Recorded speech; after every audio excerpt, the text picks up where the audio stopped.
Hello and welcome back to my channel. Today we have another unboxing video and I have two packages that have just arrived. I can't wait to open them. I have had to stop myself opening these to save it so that I could film it because it is really exciting, because this is for part 2 of my Glinda Bubble Dress costume making. Now some of the things I can't make myself, I have to source. Well, these I've sourced from AliExpress just to get some ideas and see how they go. But the first one is a crown.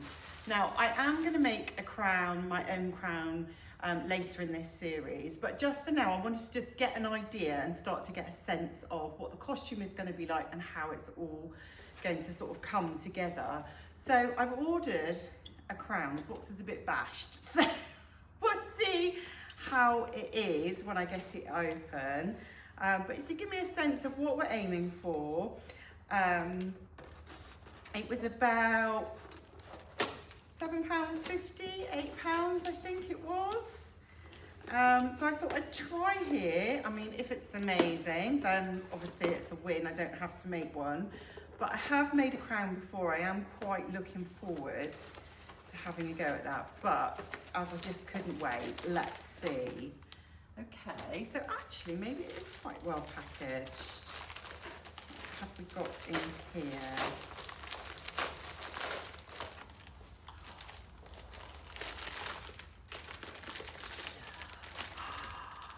Actually, I'm really impressed with that.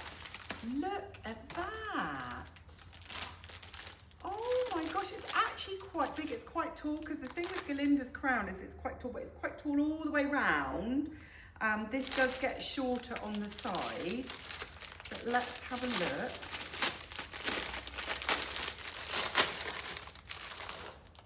Do you know, it's really very pretty, really pretty.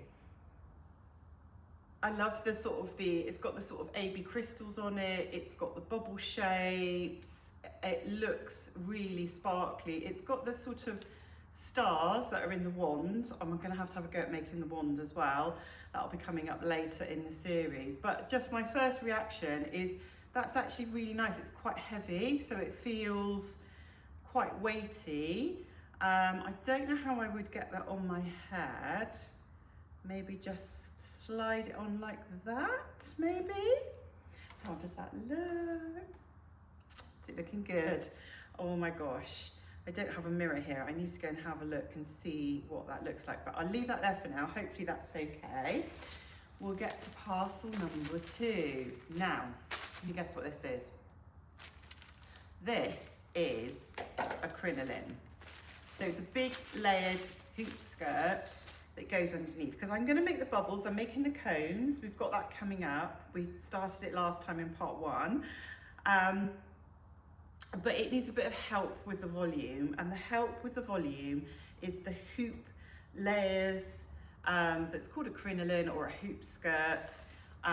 Again, I got this one on AliExpress. I have no idea what it's like. You can make these yourself as well, but that was a little bit too far for me to go at this stage in terms of making things.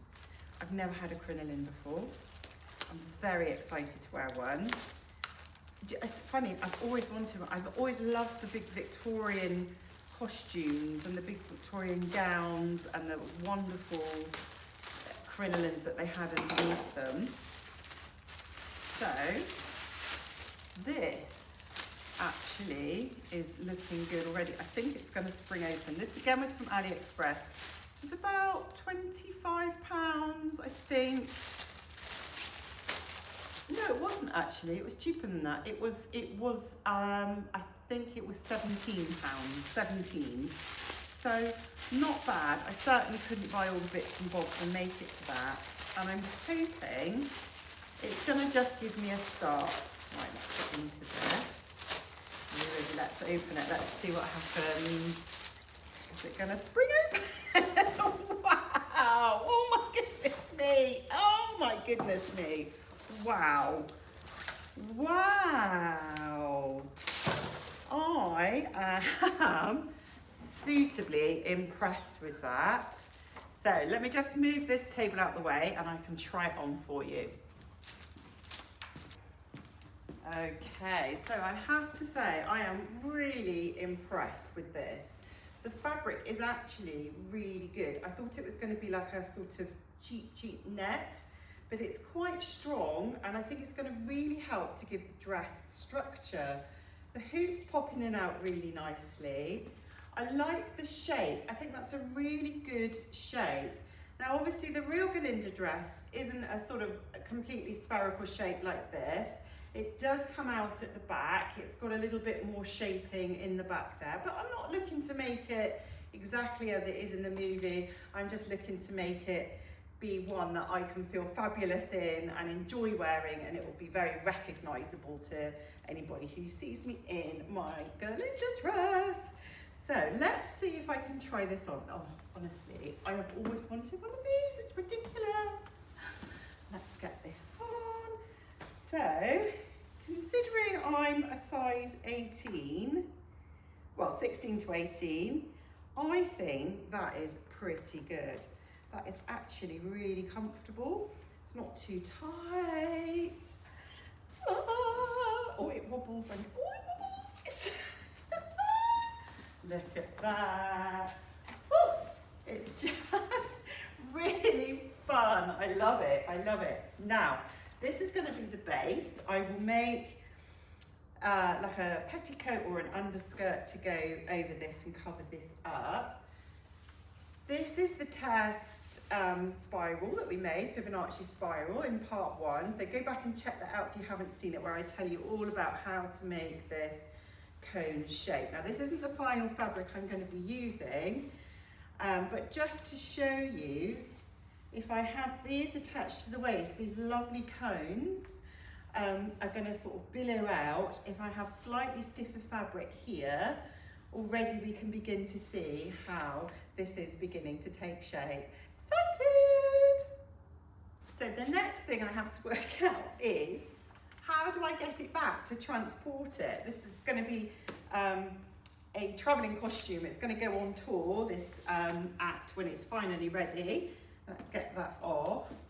So, how am I going to pack this back up to travel? Does it fold? I shouldn't have taken it out of that package, should I? How does it? Do I twist? Twist. Yes. Yes. Twist. And twist again. No. Do I hold it like that?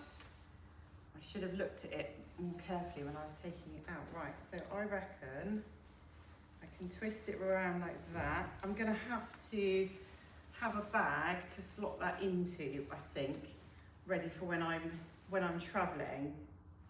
But yeah, I think that is going to work really well. I love the volume. I love the shape that it gives me. When I was first looking for one of these, I was originally looking for more of the Victorian design, where you just had the hoops around and then you have tapes in between rather than the fabric. But I found that design was really so much more expensive. We were sort of talking maybe £100, £150 for something like that, which is just going to be under the skirt. It's not really going to be seen unless I turn it into a burlesque act, in which case I think this is going to serve the purpose for what I need. I think it's going to be really fun to wear on stage, and I can't wait to get on with the next part 3 of my costume making. So join me next time when I'm going to be going to one of the biggest fabric markets in London. You can come on a little tour with me around the fabric shops where I go and hunt out my fabric, see what I can find, and get started on the next part of the construction, which is going to be making a waistband to start fitting these onto. I really can't wait. This is really starting to take shape, and then I'll be moving on to the corset. So join me for part 3.